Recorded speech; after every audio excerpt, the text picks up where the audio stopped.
Please don't take my mommy. The child's voice shattered against the marble pillars of the throne hall, thin and trembling, but sharp enough to cut through 1,000 whispered rumors. He was small, far too small for a place like this, bare feet slapping against the cold stone as he threw himself between his mother and the soldiers dragging her away.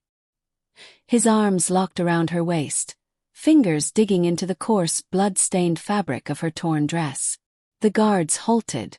Every eye in the vast, torchlit hall swung toward the child. On the obsidian throne, high above them all, the Alpha King Ardeshir of House Suri, conqueror of 7 kingdoms, last heir of the line of Cyrus the Great, the wolf who never hesitated, froze. His hand hovered in the air, midway through the familiar gesture of execution. He had ordered 1,000 deaths with that same lazy flick of his wrist. But not today. Not when those words hit him like a blade straight through the ribs. Please don't take my mommy. The boy's voice broke on the last word, and something shifted. A scent slid through the air. Smoke, wild thyme, blood, and something else Ardeshir had tried to forget. The world narrowed to the woman kneeling on the floor and the child clinging to her. The slave collars around their necks glinted copper red in the torchlight. The boy looked up. Golden eyes. Furl. Bright. Familiar. Too familiar. Ardeshir's lungs forgot how to work. The hall, the courtiers, the banners bearing the silver wolf of House Suri. All of it vanished beneath a roar in his head that was not human at all. His wolf surged to the surface, snarling a single, undeniable word. The Alpha King slowly rose from his throne, the leather of his gloves creaking, his dark cloak whispering against the stone. Every movement was precise, controlled, a mask over the chaos inside. He descended the steps, boots echoing like war drums. The court parted before him in a trembling wave of silk and armor. The woman on the floor raised her head. Bruises stained one side of her face, blooming dark against skin the color of sun-warmed clay. Her lower lip was split. Dried blood traced a line along her throat where the collar had bitten in. And yet, even broken, even on her knees before him, there was a dignity in the angle of her jaw, the straightness of her spine. He knew that jawline. He had once traced it with his fingers in the dark. The King of Wolves stopped just out of reach. His voice when it came was soft. Soft. Who? He said, each word dragged through his fangs. Did this? The hall flinched. No one answered. Silence yawned open like a grave. Before we follow that question into the darkness, before we uncover who dared touch the woman the Alpha King should never have forgotten and the child who should not exist, take a breath with me. Imagine being that boy for a moment, small and shaking, standing between your mother and the most feared king in the known world. What would you do? Would you run, or would you stand exactly where he is now? If stories like this stir something in your chest, stay with this one until the very end, because nothing about this tale is what it seems.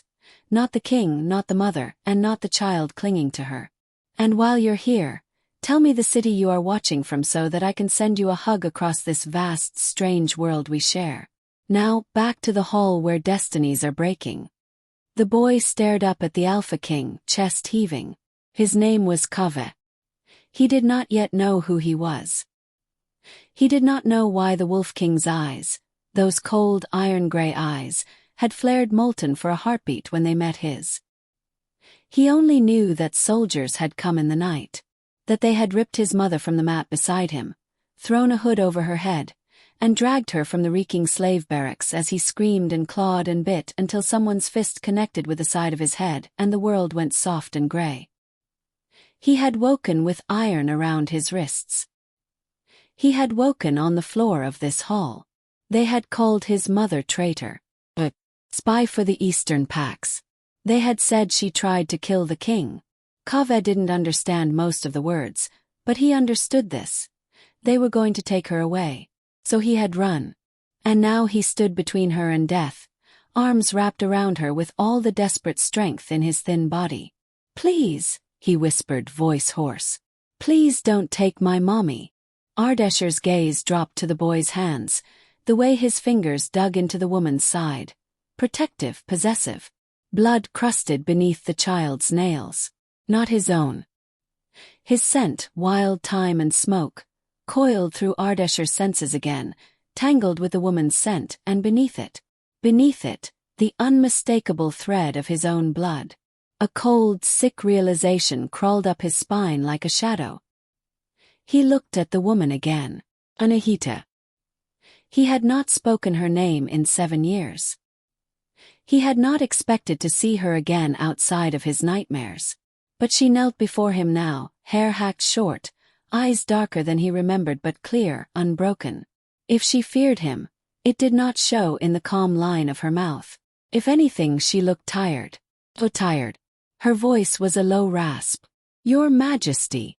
The entire court held its breath, waiting for the explosion, the snap of bones, the roar. Did not come. Ardeshir lifted his hand, not in the gesture of execution this time, but in something much more dangerous. Question. Who did this? He repeated, voice dropping lower, colder. His gaze swept over the bruises, the collar, the torn dress, then snapped to the ring of guards around them. Who touched what is mine? A murmur rippled through the hall. The word hung there, heavy, undeniable. On the dais, the Grand Vizier Vahram, old, elegant, with silver threading his black beard and robes of midnight blue, shifted his weight, calculating. Beside him, General Rostam, broad-shouldered and scarred, narrowed his eyes. Somewhere in the cluster of nobles, Queen Soraya went very, very still. No one answered the king, because everyone in some way was guilty. Ardeshir's patience snapped. Speak, he snarled. His voice slammed into the walls, rattling torch brackets. Somewhere high above, the carved wooden wolves that held up the vaulted ceiling seemed to bare their teeth in sympathy. A soldier finally stepped forward, armor jangling. He dropped to one knee, eyes glued to the floor. Sire, he stammered. The prisoner resisted. She was being brought from the... Ardeshir's gaze burned through him. Did I ask for excuses? The soldier swallowed. Sweat slicked his neck. No, my king. Then answer what I asked, Ardeshir said, each word a blade. Who did this? The soldier's gaze flicked, just once, toward the cluster of nobles. Toward Vahram. It was the smallest betrayal. But the King of Wolves had built an empire on seeing small things. His eyes followed the line of that glance and found the vizier, fingers resting lightly on his staff, expression the picture of courtly concern. Sire, Vahram began, his voice smooth as pomegranate wine, the woman is charged with treason. The marks you see are the result of her own resistance. She attacked your men unprovoked. She. Unprovoked. Ardeshir's eyebrows lifted, just slightly. Anahita. Her name in his mouth was a sin. A few of the older nobles, those who remembered the stories from before, flinched. Vahram's eyes, dark and calculating, flickered. Sire, he tried again. She is not who she once pretended to be. We have evidence. You have bruised my... Ardeshir stopped himself just short of a word that would change everything. My what? My mate. My lost. My mistake. He swallowed the word like poison and let the fury remain. Remove their collars, he said, voice abruptly flat. Silence crashed over the hall. Vahram actually forgot himself enough to flinch. Sire, that is. Now, Ardeshir said. There was iron in the word. Not the iron of chains, but the iron of the blood oaths that bound every wolf in the kingdom to him. The guards moved. Keys scraped against copper. Kaveh flinched as the collar unlocked and fell from his neck to the floor with a dull clank. He reached for his mother as her collar was removed, hands trembling. Without the collar's cruel bite, Anahita straightened her spine fully for the first time in days. Her wolf stirred beneath her skin like the distant roll of thunder. She met Ardeshir's gaze without bowing her head. Once, that gaze had been full of warmth when it rested on her. Now it was a storm. Ardeshir turned slowly to face the court. His cloak flared, a dark wave around him. You bring her to me in chains, he said softly. You lay hands on her, you drag a child into my hall in irons, And you do this in my name? No one moved. No one breathed. For 7 years, the king continued, you have lamented the fate of your queen, the mate I supposedly lost to Eastern blades. You have demanded war, blood, vengeance. His eyes, cold and sharp, slid back to Anahita. And yet the woman you dare to call traitor now is the same woman who sent I war into battle.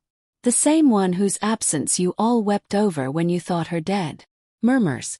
A few of the younger nobles blinked, their carefully painted composure cracking.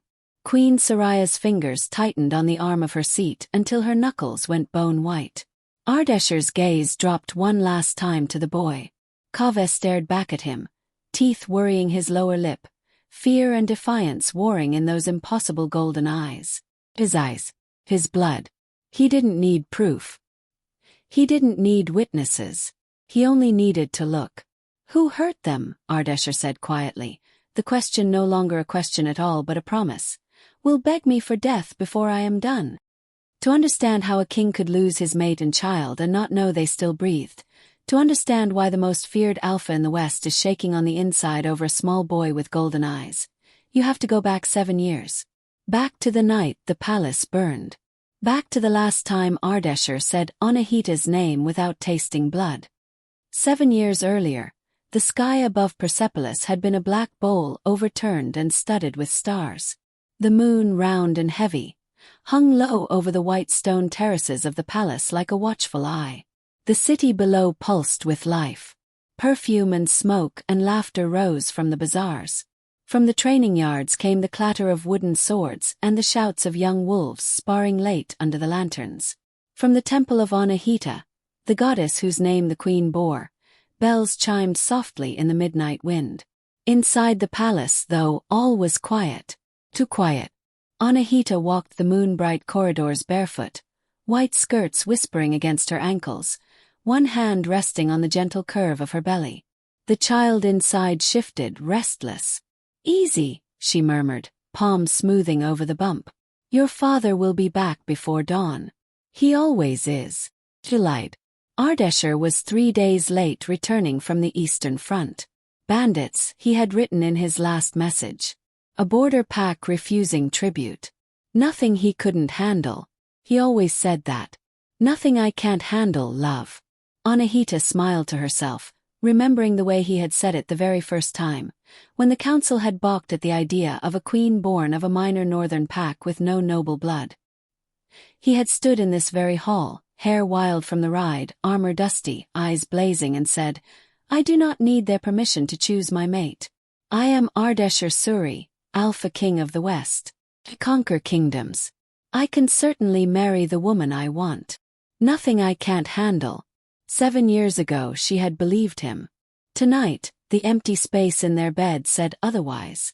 Another kick against her skin dragged her back to the present. All right, she sighed, you win. We'll go and sit in the garden. You seem to like the moon.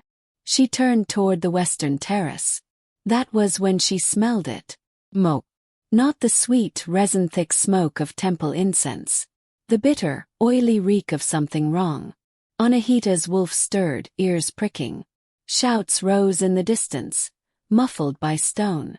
A bell rang once, sharply, then again. Not the soft chiming of prayer bells. The harsh, discordant clang of alarm. She was moving before she fully realized it. Skirts gathered in her fists, bare feet slapping against the polished floor as she ran toward the nearest balcony. Below, the city churned. Flames licked at the lower quarter, turning thatch roofs into torches. Smoke smeared the sky. Tiny, ant-like shapes, people, swarmed through the streets.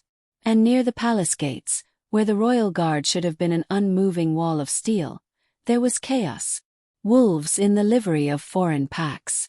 Blades flashing. Blood staining the white stone. Her heart tripped. Ardeshir, she whispered, though she knew he was miles away, locked in his own battle under a different sky. Behind her a footstep. Wonk. Her wolf whipped its head around, hackles up.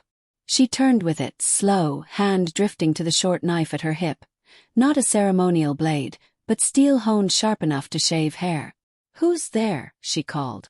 A familiar voice floated out of the shadows. "Forgive the intrusion, my queen." Vahram stepped into the moonlight, robes whispering, a small, elegant smile on his lips. In those days, she did not yet know him as Vahram the patient.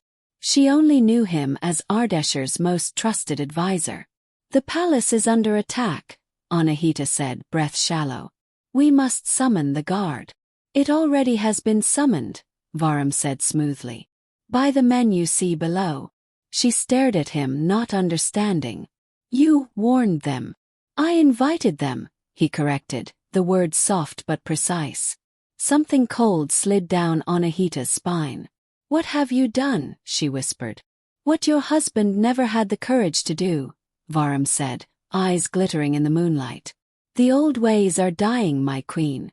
We either adapt or we fall beneath the claws of Eastern Alphas, Southern Kings, and Northern Raiders. Your mates' sentimental choices have made us weak." He looked down pointedly at her rounded belly. "Your choices as well." Rage flared bright and hot, momentarily burning away the fear. "This child is your king's heir," Anahita snapped. "The blood of Cyrus flows in its veins." "No," Vahram said, smile widening. "The blood of Cyrus has been diluted by a nobody from a snow wolf clan that didn't even have walls until Ardeshir gave them coin." Her hand tightened on the knife. "Do you think," she ground out, "that he will spare you when he learns what you have done?" Vahram sighed. "I think," he said, "that he will believe exactly what I tell him. That the Eastern Pax attacked. That they killed you and your unborn child. That I, in my grief at his grief, helped him burn their lands to ash in retaliation." He tilted his head, studying her. "Oh, don't worry, my queen. I won't let him die. He is useful. A blunt instrument with a crown on his head. People love him. The Pax fear him. I have no wish to sit on that uncomfortable throne myself." His smile turned thin. "I simply wish to hold the leash a little more firmly while he does what is necessary." Flames crackled below. Screams rose. The baby within Anahita kicked, hard, as if sensing her terror. She didn't waste another breath on Vahram. Ran. Bare feet, knife flashing. Corridor after corridor, heart pounding, lungs burning. Headed for the only place in the palace she knew Vahram would not think to look first. The old cistern tunnels beneath the temple of Anahita. She had played in them as a child when her father's caravan passed through Persepolis, and the priests still allowed pilgrims there. She knew the dark, wet paths better than she knew her own veins. Behind her shouts. "You can't get out, my queen." Vahram's voice floated down the corridor, still maddeningly calm. "The city is ringed. The palace is surrounded. At best, you will die in the streets instead of in your bed. Is that what you want for your child?" Yes, she thought. Better the streets. Better teeth and mud and honest hunger than a gilded leash in his hands. She ducked into a side passage, heart hammering, vision blurring. The door to the temple loomed ahead, carved with waves and flowers, the stone cool beneath her palms as she shoved it open. Inside, the air changed. Cooler. The scent of spring water. The priestess on duty, old Parvana, who had once taught Anahita her letters, looked up from her prayers, eyes widening. "My queen." "No time," Anahita gasped. "The tunnels. Now." The old woman took one look at her face, another at the flames painting the sky outside, and did not argue. She led Anahita to a small half-hidden door at the base of the statue of the goddess, fingers shaking as she fumbled with the key. From the hall beyond came the ring of steel, the thud of boots. "Hurry!" Anahita choked. The door swung inward on darkness and damp. "Go!" Parvana whispered. "May the lady guide your steps." Anahita squeezed her hand. "I'll come back for you," she promised. The priestess smiled sadly. "Of course you will," she lied. Anahita slipped into the dark. The door closed behind her. The baby turned again, harder this time, a sharp, knifing pain that stole her breath. She slid one hand along the slick stone wall, the other protectively over her belly as she navigated the narrow tunnel by memory and touch. Water dripped somewhere ahead. Her breath came in ragged gasps. Above, the palace burned. By the time she found the cistern's outlet, her body was one dull ache. She emerged into the night not in the city, as she had hoped, but in the old warren of caves carved into the hillside behind the palace centuries ago, before Persepolis had grown fat on conquest and commerce. The air tasted of dust and wild thyme. She stumbled forward, stars swimming above her, knees threatening to buckle. Another contraction tore through her. Too soon, she thought, panic rising. It's too soon. Her hands went to the stone, fingers digging in, nails cracking. Alone. Bleeding. Far from the mate who should have been at her side, whose hand should have anchored her through the pain. She bit back a scream. "They will not hear you," a voice said softly from the shadows. She froze. A figure stepped from the darkness, cloak drawn up, hood low. For a heartbeat, fear flared. Vahram, she thought, he's found me. But then the figure threw back the hood, and golden eyes met hers. Not like the ones that would stare up at Ardeshir 7 years later from a boy's face. These were older, harder. A woman's eyes. "Easy," the stranger said, voice calm in a way Anahita could not be. "You are safe for the moment. Mitra. I've been waiting for you." Waiting. Another contraction ripped through Anahita. She doubled over, teeth bared. Mitra was at her side in a heartbeat, surprisingly strong arms catching her, lowering her to a nest of rough blankets already prepared on the cave floor. "Breathe like this," Mitra said, demonstrating. "In 2-3. Out 2-3. You knew I would come." Anahita gasped. "I knew Vahram would come for you," Mitra said. "And I knew you would not go gently." Mitra's scent hit her then, earth, steel, wild thyme. "Northern. No wolf." "How?" Anahita's question broke off as pain surged again, white-hot, drowning everything. Hours bled into each other. The world narrowed to pain and breath and Mitra's steady voice in her ear. Above them, the city screamed and burned. Below, in the cave, new life clawed its way into the world. By the time the child's cry split the dark, Anahita had no tears left. Awe and terror.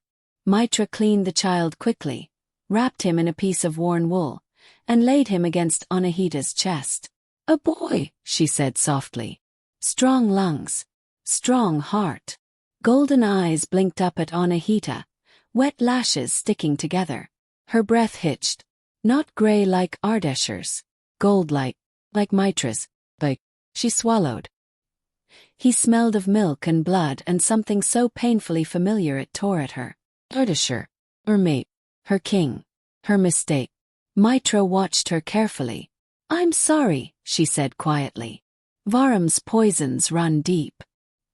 He has sown too much doubt in the king's mind. If he knew you lived, if he knew the child lived, Vahram would use you both to shackle him completely." Her mouth tightened. "Or kill you to break him." Anahita clutched the baby tighter. "You speak as if you know him," she said. Mitra's gaze flicked away, just for a heartbeat. "I know his type," she murmured. "I have seen alphas twisted into weapons too many times." She straightened. "You have a choice, my queen," she said. "Stay here, cling to this city, to this palace, to a mate who may not be strong enough to stand against the man pulling his strings, or disappear. Let the world think you died tonight. Let Vahram think his plan worked. Raise your son where their hands cannot reach him. Give him a chance to choose his own fate." Anahita stared down at the tiny warm weight on her chest. His fingers curled weakly around her thumb. He smelled like mornings in Ardeshir's arms, like rain on the palace roof, like hope. "I cannot just leave," she whispered, even as something in her already knew that she could. As she would. "He is my mate. And my alpha was mine," Mitra said softly. It did not stop him from letting others chain his will. "Your mate is king. He will survive no matter what you do." She looked down at the baby. "This one will not. Not if you stay." The world tilted. Smoke and stone and the distant roar of flames spun together. "Ardeshir will think me dead," Anahita said. "Yes. He will suffer. Yes, Mitra said again, voice gentler this time. But he will live. And perhaps one day, when the boy is grown and strong enough to withstand the storm attached to his name, they will meet again. On equal ground. A ghost of a smile. And perhaps your king will have learned to pull his own strings by then. Another contraction of a different kind gripped Anahita. Grief. She closed her eyes. I will not tell him, Mitra said quietly. Not yet. Vahram must believe he has won. Everything depends on that. Anahita knew. If Vahram suspected even for a moment that she lived, he would scour the earth. He would find her. He would find their son. She opened her eyes again and looked up at the dark curve of the cave roof. Then let it be so, she whispered. Her heart cracked cleanly in two. She pressed a kiss to her son's damp forehead. Kaveh, she whispered against his skin. I will call you Kaveh, after the blacksmith who overthrew the Serpent King in the old stories. May you one day topple every tyrant who thinks himself untouchable. His small hand flexed. Somewhere, as if across a great distance, a wolf threw back its head and howled. For a lost mate. For a dead child. For a future being rewritten in blood and lies. The years that followed were not kind. Anahita and Kaveh did not find some peaceful village at the edge of the world where flowers grew high and wolves were kind. They found the road. Hard. Easy. Unforgiving. Mitra led them north first, into the barren hills where the snow wolf clans roamed. For a while there was safety. For a while there was something like family. Mitra's pack, small, hard-bitten exiles and survivors, took them in. Anahita worked, fought, learned to use not just her wolf strength but her mind as a weapon. She listened to Mitra's stories of other courts where viziers wore different names but the same hungry eyes. For a while, Kaveh ran laughing through pines, chasing other pups, golden eyes bright, cheeks red with cold. For a while, Anahita could almost pretend that was enough. But Vahram's shadow was long. Refugees came north, trailing horror. They spoke of Persepolis turned cruel under an iron-fisted king driven half-mad by grief, urged on by a whispering vizier at his ear. They spoke of packs crushed beneath taxation and levies, of young wolves conscripted for endless wars in the east, of dissenters vanishing into the dark. Ardeshir. Anahita would breathe, fingers clutching the rough cloth of Kaveh's shirts as if it were the front of the king's armor. What are you doing? She knew the answer. Hurting. Bleeding. Being shaped. It is not just him, Mitra would say quietly, staring into the campfire. Vahram knows exactly which wounds to press. When Kaveh turned 5, Vahram finally looked north. Not for them. For the rebels. For Mitra's pack. The first scouts were subtle. The second wave less so. By the time Anahita saw Persepolis' silver wolf on banners at the head of an army cresting the hill, there was no time left to run. Go, Mitra said, shoving a pack into Anahita's hands. Take Kaveh. The tunnels to the east. I will not leave you, Anahita snapped. You will, Mitra said. Because she jerked her chin toward Kaveh, who was clinging to Anahita's leg, eyes wide, is more important than all of us now. We are wolves. We know how to die. He needs to learn how to live. Come with us, Anahita pleaded. Mitra smiled just a little. My fight is here, she said. With the friends I chose. With the ones who already buried their names to keep breathing. She touched Kaveh's cheek, rough thumb surprisingly gentle. You remember what I told you, pup? Kaveh nodded, throat bobbing. Bite first, he whispered. And never bow to a leash, he added, eyes shining. Mitra grinned. Good boy. Anahita dragged Kaveh east. Through tunnels. Cross borders. Into forests and slums and eventually, to the one place she had sworn never to go. The slave markets of Susa. It was the perfect hiding place. No one would think to look for a dead queen there. No one would imagine that the woman scrubbing floors in the back of a tanner's shop, collar digging into her skin, was once dressed in silk and seated beside an Alpha King. No one would think twice about a boy with golden eyes carrying hides that weighed as much as he did. Slaves were invisible. That was the point. It is temporary, she told Kaveh. The first night the iron clasp snapped around her neck, the first night she watched him flinch at the cold ring of his own collar. We obey, we watch, we wait. When you are strong enough, we leave. He nodded, jaw clenched too tightly for a child. He did not cry. He never cried where anyone could see. He saved his tears for the dark corner of the sleeping shed, face pressed into her side so the others wouldn't hear. Tell me again, he would whisper, voice muffled. Tell me about him. Who? She'd ask, though they both knew. The king, Kaveh would breathe. The one with eyes like storms. She always hesitated. Anahita did not know what Ardeshir looked like anymore. In her mind, he was frozen in the moment she had last seen him, leaning over her in bed, hair damp from the bath, eyes soft with exhaustion and something fierce and tender as he laid his hand over the swell of their child. His child. She did not know the man Vahram was sculpting now with blood and loss. But she told Kaveh stories anyway. Your father, she would say slowly, was not always a monster in the mouths of foreigners. Once he laughed more than he shouted. Once he snuck food from the kitchen to feed the palace dogs, even though the cooks yelled. Once, he took me riding at midnight and we raced the moon along the riverbank until we both fell into the water and came back dripping and bruised. She smiled into the dark. Once, he thought he could outrun destiny with nothing but stubbornness and a sharp sword. Did he love you? Kaveh always whispered. Her throat would tighten. Yes, she would say, because it was true, even if it hurt. He did. Does he know about me? No, she never said. Instead, he will. Promise. Lie. Prayer. Years slipped by. Kaveh grew. He learned when to keep his head down and when to bare his teeth. He learned which overseers could be bribed with stolen coins, which could be deceived with pretty lies, which would beat you bloody for breathing too loud. He learned to fight, not in the clean, honorable ways of palace training yards, but in the dirty, vicious scrums of alleyways and slave-yard scuffles. He learned to listen when the merchants whispered. He heard the name Ardeshir the Storm Wolf, Ardeshir the Iron King, Ardeshir the Widowmaker. He heard about wars, sieges, rebellions crushed. He heard that the king did not take another queen. He heard that the king did not smile.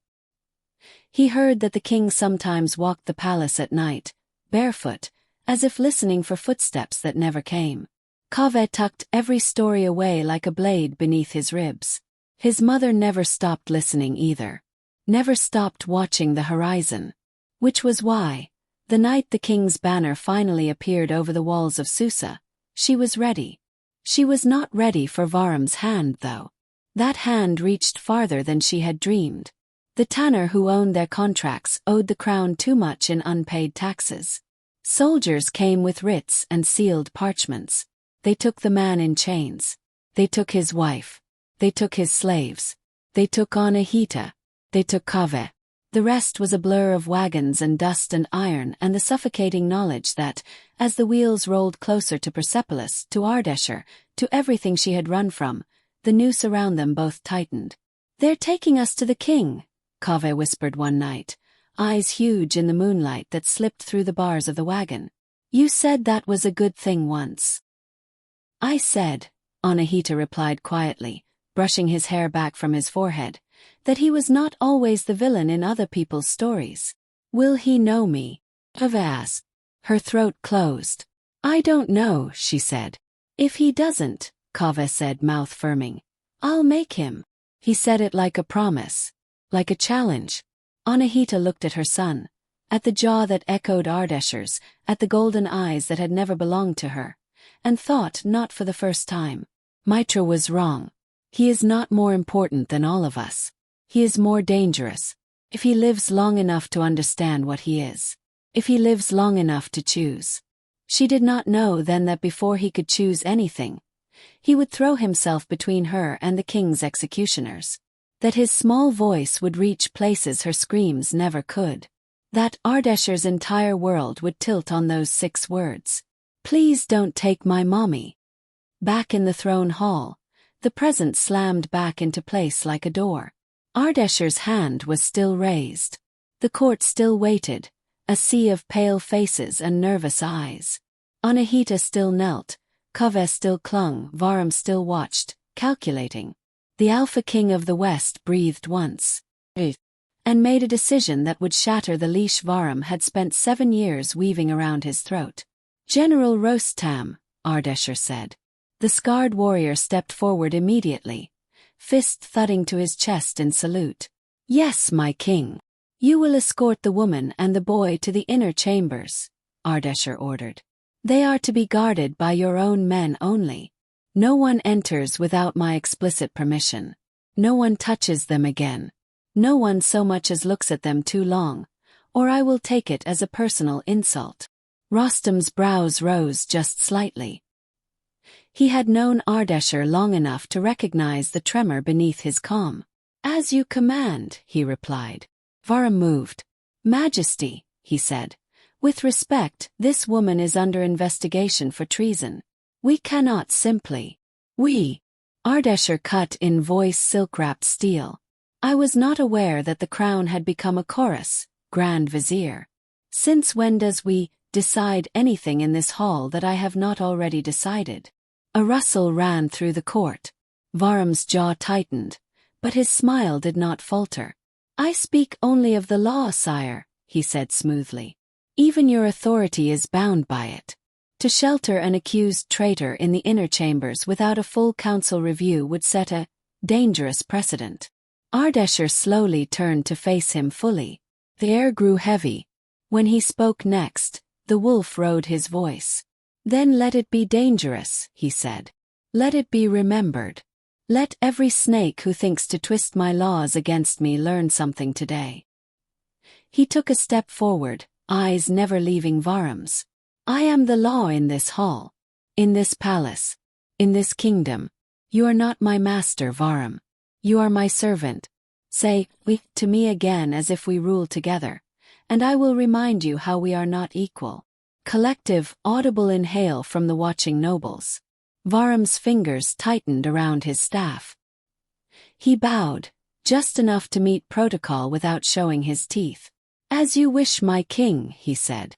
Ardeshir held his gaze for a long moment, then snapped his attention back to Rostam. "Take them," he ordered. Rostam signaled to his men. Anahita rose slowly, Kaveh's hand in hers. She stiffened as the guards approached, instinct snarling.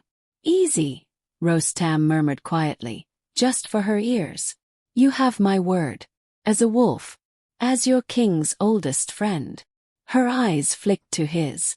She remembered him. From another life. Another hall. Younger, with fewer scars and less sorrow weighing on his shoulders.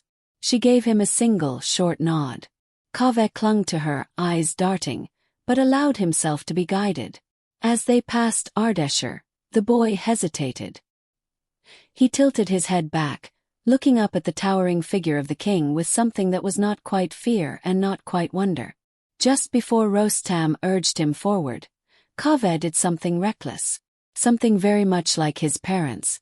He bared his teeth, not in a snarl, in something like a wolf pup's attempt at a grin. And then he whispered, so softly only Ardeshir could hear. "You shouldn't let bad men tell you what to do." Ardeshir blinked. For a heartbeat, all the years between them vanished. He saw himself at 8, snarling at his father's advisors, telling them the same thing. "Don't let them put a leash on you, father." He had failed. But his son. His son had no idea yet what he had just stepped into. Ardeshir's lips twitched, the ghost of something that might one day remember how to be a smile. "Go with Rostam," he said quietly. "We will talk later." Kaveh considered this, golden eyes searching his face as if looking for a lie. Then he nodded once and let himself be led away. Anahita did not look back. She could not trust herself if she did. The great doors closed behind them with a heavy boom, sealing them into the unknown safety of the inner chambers, and leaving Ardeshir alone with his court and his fury. He turned slowly to face the nobles again. Anyone who had hoped the storm had passed saw now that it had only just begun. "Leave us," Ardeshir said. The court scattered like leaves before a wind. Only Vahram remained, because he was either too arrogant or too entrenched to flee. "And you," Ardeshir said softly, when the hall was empty but for them and the guards lining the walls. "Tell me everything, Grand Vizier." Slowly, carefully, as if your life depended on each word being true. Vahram smiled. His wolf, if he had one, did not show in his scent. Only cold calculation. "Of course, my king," he said. He began to spin his story. For years, Ardeshir had swallowed those stories whole. Tonight, for the first time, he tasted poison on them. And for the first time, he thought, perhaps I am not the only one on a leash. Perhaps I have been the leash. On my own people. Myself. On the woman he had let die in his mind. On the child he had never been allowed to know. His fingers curled into fists. Behind his back, unseen by Vahram, his wolf bared its teeth.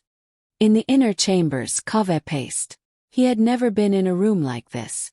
There were pillows, real ones, stuffed with something soft that yielded under his fingers instead of straw that pricked through and made his skin itch. There were curtains of pale blue silk that moved when the breeze from the lattice windows sighed in. There was a basin of water big enough to bathe in, not just splash his face. There was food. More food than he had seen in one place in months. Rostam's men had brought it silently and then withdrawn to stand outside the door like statues, leaving Anahita and Kaveh utterly, bewilderingly alone. Kaveh eyed the platters suspiciously. "Is it poisoned?" he whispered. Anahita, who had seen enough courts to know that food was rarely the first weapon of choice when cruelty sufficed, smiled faintly. "Not tonight," she said. "Tonight, he is too shaken to think that clearly." "He?" Kaveh's eyes gleamed. "You mean the king?" "I mean Ardeshir," she said before she could stop herself. The name tasted like old wine and new wounds. Kaveh rolled it around his tongue silently. "Ardeshir. Is he really my father?" he asked abruptly. Anahita's heart stumbled. She could lie. She should lie. Tell him he was the son of some nameless soldier long dead. Tell him his father had been an ordinary wolf, with no crown and no enemies and no bloody hands. But when she looked at him, at the gray shadows beneath his golden eyes, at the way his shoulders had already begun to square under burdens he should never have had to carry, she could not do it. "Yes," she said quietly. The word settled between them like a stone dropped in still water. Kaveh blinked. Then he nodded once, as if that merely confirmed something he had always suspected. "Good," he said. "Good." Anahita repeated, startled into a half-laugh. He lifted his chin.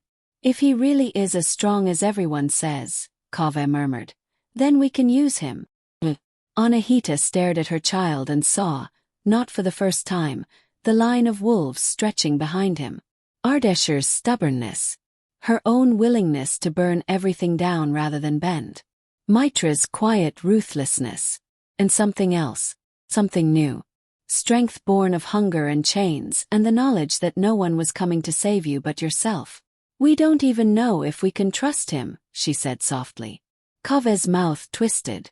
"We can't," he agreed. "Not yet." He glanced toward the door. "But I saw the way he looked at you." Anahita's fingers tightened in the pillow she held. "He looked like he'd swallowed a stone," Kaveh continued. "Like it got stuck right here." He tapped his own throat. "He didn't like seeing you hurt. He didn't like that I was afraid. That's something." "It's not enough," she whispered. Kaveh's eyes flicked back to hers. "It's a start," he said. Outside the door, unseen, Rostam shifted his weight, listening. He thought of the boy's words. "We can use him." He thought of the way Ardeshir had looked at Anahita. Like a starving man at a feast he'd convinced himself he did not deserve. Rostam had fought beside his king for 20 years. He had watched Vahram sink hooks into Ardeshir's grief, one by one. He had wondered, too many nights to count, if anything could pull them out again. Now for the first time he let himself hope.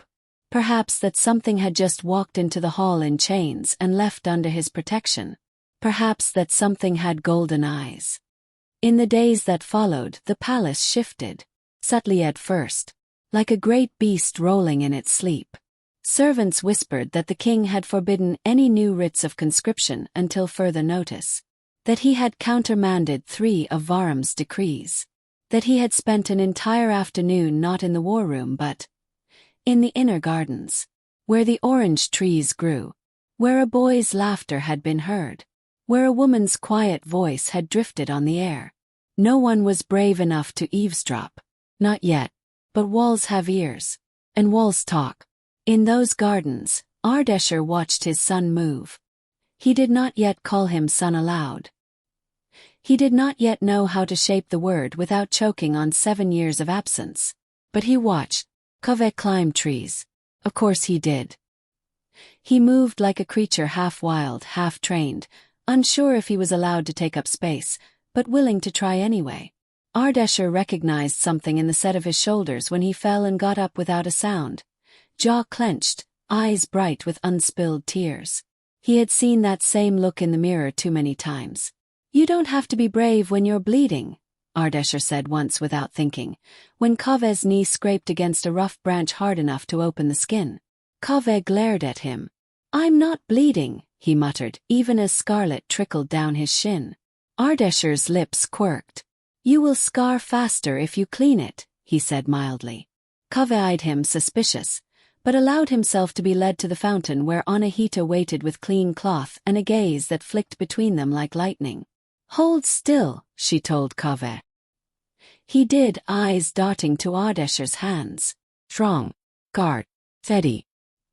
He wondered what it would feel like if those hands ruffled his hair. He wondered what it would feel like if they rested on his shoulders, not in command, but in something like pride. Ardeshir wondered the same things. He did not reach out. Not yet. He did not know if he had the right. So he asked questions instead. About Kaveh's life. About the north. About Mitra. About the slave yards. About the things he had not seen while he was busy burning the world at Vahram's direction. Kaveh answered. Sometimes. Other times he lied.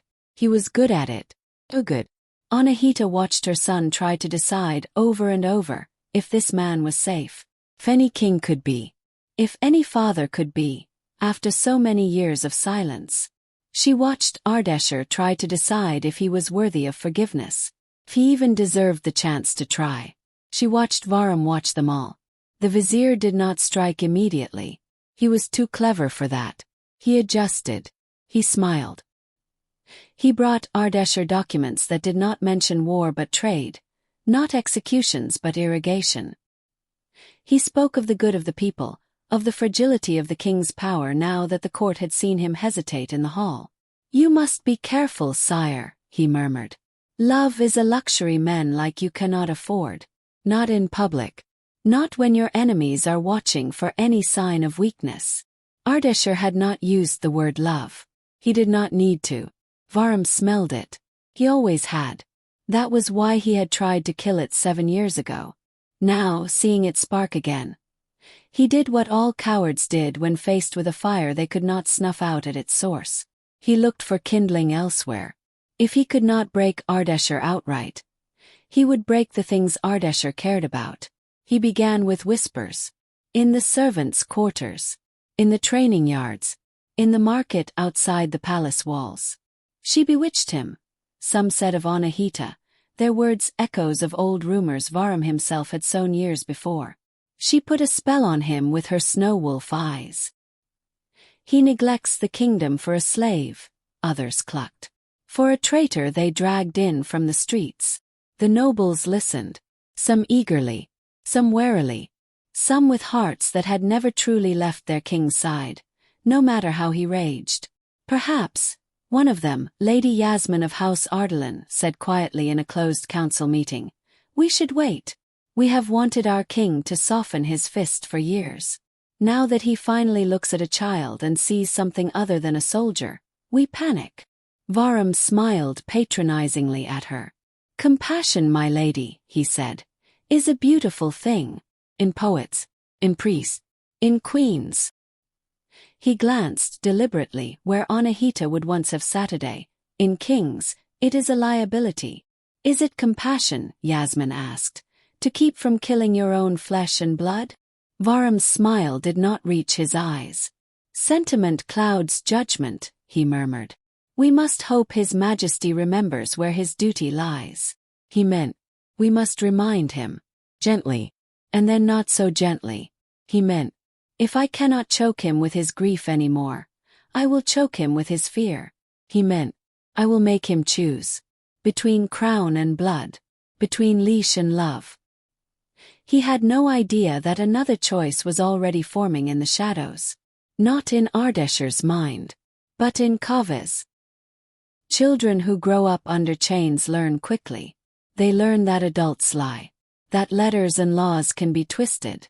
That love does not always mean safety. They learn to listen for the spaces between words. Kaveh listened. He noticed that the king was always tired. That he sometimes pressed his fingers into his temples after Vahram left the room, as if the man's voice left bruises. He noticed that the guards, Rostam's men, laughed when Ardeshir was not nearby in a way other soldiers did not. Laughed like men who fought for someone, not just under someone. He noticed that servants tended to scuttle quickly past certain hallways where the king's temper was said to flare, but walked a little slower near the inner gardens now, as if hoping to catch the edge of a softer tone. He noticed that when his mother thought no one was looking, she would sometimes touch the stone of the walls in a way that was almost a caress, as if reacquainting herself with an old friend she had left without saying goodbye. He noticed Vahram. How could he not? The man moved like smoke, always where whispers gathered thickest. He seemed to know things before they happened. He smiled too often. And never at Kaveh. Children are not subtle when they are afraid. Kaveh's eyes followed Vahram whenever he was near, narrow and mistrustful. Don't stare, Anahita murmured once, fingers ghosting over Kaveh's arm. Why not? Kaveh whispered back. He stares at us. Because he is dangerous, Anahita replied. Kaveh shrugged one shoulder. So am I, he said. He believed it. He also believed something else, something he could not yet put words to. That dangerous men who thought themselves untouchable were the easiest to topple. If you found the right crack. Mitra had taught him that. With a hammer and a story about a blacksmith named Kaveh who raised his apron on a spear and rallied a nation. We are not there yet, Anahita cautioned. Right now we survive. We watch. We learn. So we can. Kaveh trailed off. So we can choose, she finished softly. When the time comes. She did not yet know that the time would come much sooner than she hoped. And that the choice would not be theirs alone. It would be Ardeshir's. It would be the kingdom's. It would be the choice between old chains and new paths. Between a leash and a leap. Between law as a cage and law as a shield. And it would begin, strangely enough, not with Vahram's next move, but with a village on the edge of the desert that no one in the palace had thought about in months. A village with bad water, sick children, angry fathers, and a piece of parchment signed in Ardeshir's name that he had never seen.